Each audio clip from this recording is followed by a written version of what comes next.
mereka yang tidak memerangi agama kamu, wahai Muhammad, wahai umat Islam, maka tidak ada salahnya, tidak dilarang untuk berinteraksi positif dan berbuat baik kepada umat Kristiani dan umat Yahudi. Podcast Alwi Shihab. Apakah ada direct obligation, artinya perintah yang jelas dalam Al-Quran agar Muslim have to tolerate Christian and Jews as people of the book, bahwa Muslim itu harus menunjukkan toleransi kepada umat Kristiani dan umat Yahudi sebagai keluarga, people of the keluarga kitab. Dan apakah itu hanya terminologi yang diciptakan oleh Umayyad Caliphate pada masa umat Islam menguasai Spanyol. Jadi jelas bahwa jawabannya bahwa jelas Al-Quran menganjurkan kita untuk berinteraksi positif dengan baik Yahudi maupun Nasrani. Ada anjuran bahwa apabila kita berargumentasi, wajadilhum billati hiya ahsan, berargumentasi dengan cara yang sangat baik. Artinya apa? Jangan bertikai, jangan berargumentasi hanya mau menang saja. Itu nomor satu.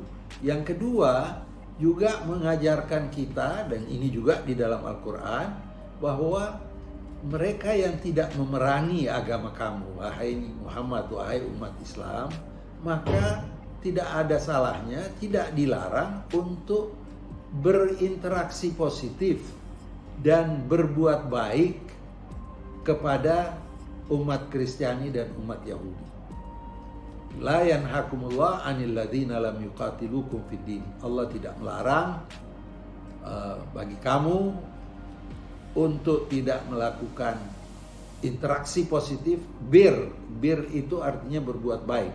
Berbuat baik kepada ibu itu dinamakan birrul walidain. Artinya kita disepadankan berbuat baik kita dengan kelompok Yahudi dan Nasrani seperti perbuatan baik kita kepada ibu kita. Jadi Al-Quran jelas, mereka yang tidak memerangi kalian dan tidak mengusir kalian dari negeri kalian, berbuat baiklah dengan mereka. Karena apa? Mereka itu adalah keluargamu ahlul kitab, kecuali mereka yang memulai mengusir kamu dan memerangi agamamu. Tetapi anjuran berikutnya, janganlah mulai dengan memerangi mereka, tetapi kamu boleh membela diri dan memerangi mereka yang memerangi kalian. Jadi Al-Quran tidak pernah menganjurkan untuk kita memerangi. Apa yang terjadi dalam sejarah pergaulan atau interaksi antara kelompok Islam dan kelompok Kristen ini adalah karena adanya keinginan untuk menguasai, adanya keinginan untuk mengatasi keadaan, sebagaimana apa yang terjadi perang salib yang hampir 200 tahun bertempur antara kelompok Islam dan kelompok Kristen, yang pada akhirnya sekarang oleh gereja dianggap hal tersebut seharusnya tidak perlu terjadi. Sama halnya dengan Imperium Ottomani yang mengepung Vienna pada tahun 1529, itu 2 bulan di blokade Eropa, Vienna, dan ini juga disebabkan karena keinginan kekuasaan dari Imperium Ottomani untuk menguasai Eropa. Jadi bukan disebabkan karena doktrin Islam, tetapi ada dorongan kekuasaan yang ingin mereka raih untuk menguasai daerah. Dan hal ini adalah tradisi masa lalu antara kelompok Romawi dan Persia, itu selalu bertikai, berperang, dan silih berganti yang menang dan yang kalah. Itu adalah tradisi era masa itu. Nah, jadi Al-Quran jelas di dalam hal interaksi kita dengan kelompok Yahudi dan Nasrani. Dan apabila hal ini kita jalankan, khususnya di Indonesia ini, kita tidak pernah ada perang agama di sini. Kelompok Kristen tidak pernah memerangi Islam.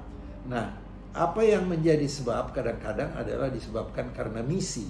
Tentu hal ini sudah diatur oleh Kementerian Agama dengan ada SKB 3 Menteri bahwa daerah-daerah yang sudah ada agamanya tidak diperkenankan untuk didatangi dan diajak untuk merubah agamanya. Baik merubah agamanya ke Kristen maupun merubah agamanya ke Islam. Agar apa? Agar jangan sampai ada sensitivitas dan supaya yang sudah Islam ya sudah, yang sudah Kristen sudah, tidak perlu mencampuri. Mari kita kedua komunitas memperdalam agama masing-masing, karena apabila seorang yang beragama, baik agama Kristen maupun agama Islam, maka dia akan hidup damai dengan siapa saja. Saya kira saya cukupkan dulu, masih banyak pertanyaan, nanti kita lanjutkan di episode yang akan datang.